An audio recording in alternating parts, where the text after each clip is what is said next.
Welcome back to the Black and Gold Report. Again, talking to volleyball coach Jeff Billington. Coach, you mentioned in another interview last week, right after the doubleheader, Peach Belt doubleheader, that your hitting percentage wasn't quite where you would like it to be. I freely admit to be somewhat of a volleyball novice. Tell me a little bit about how hitting percentage is calculated and what's a good target number to reach. Sure. Hitting percentage is just a calculation of the number of attempts that your team takes.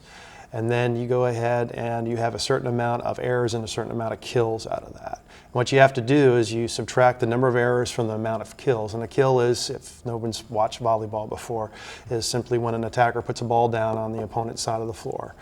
And let's say you have 35 attempts and you have 17 kills, but you have 10 errors. Well, you divide 35 into 7. Mm-hmm. And that's how you calculate your hitting percentage. And our goal is we want to have a hitting percentage of around 220, a little bit over 200, 220. And then each position has a certain hitting percentage that we want to try to accomplish as well. And that just allows us to understand that we're doing the things offensively that we need to do. The problem is that we're running a pretty fast tempo offense, so there's high risk, high reward. So I think right now we're a little over 150, 153. The matches that we won, we were close to 200. So we're right about where we need to be on target with that. Okay. So we're going to continue to improve on that. So it's really just a ratio of kills to errors then? Kills to errors and attempts. Well, let's jump on that. Let's talk about the team a little bit. You've been getting a lot of quality minutes from your freshmen. I assume you're particularly excited about this incoming class. I can tell they're getting a lot of playing time. I wanted to focus on a couple particular, if I would. Talk to us a little bit about Chelsea Lou Phillips and Hannah Hill. What has you excited about their contribution to this team so far? Well, I mean, being able to play quality minutes as a freshman and contributing and being able to be somewhat of go-to players on this team, that's phenomenal for incoming freshmen. Both of them are from out west. Lou is from Arizona and Hannah's from California, and both of them come from very good club experience. Mm-hmm. So if they've played, there's a different level of volleyball out in the Midwest, West Coast. But consistency, they're both 6 rotation players. Lou has been in every match this year for us. And she had another great weekend, as well as Hannah. Now, Hannah's starting to come along. She took a little longer for her to get started, but I think she had 15 kills on Friday and 6 kills on Saturday. And I'm very happy for both of them.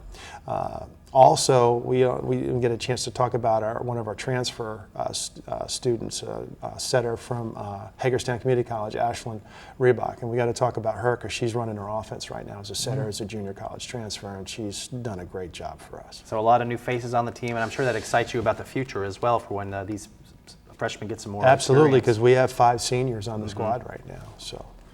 How has your cohesion on the court improved from the beginning of the season to where you are now? Well, now I think, Kevin, with us establishing more of a set rotation, and it's hard to say it's a set rotation because things can happen. You have injuries. The people that are not playing as much need to be ready and be prepared to play.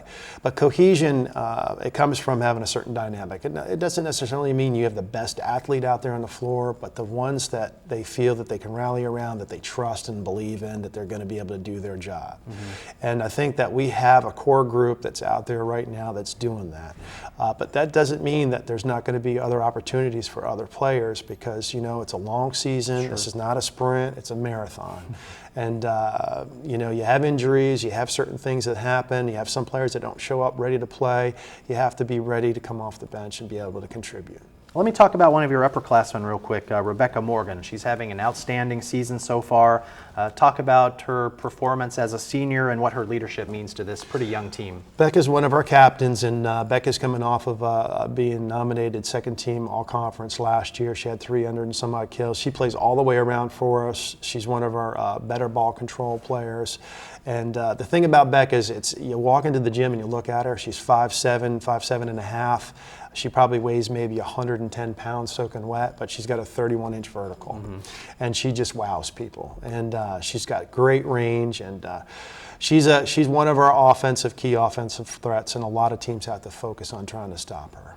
Real quick, Coach, I know that you have the occasional youth clinic for younger players before your games start. Talk a little bit about these clinics and what they have to offer.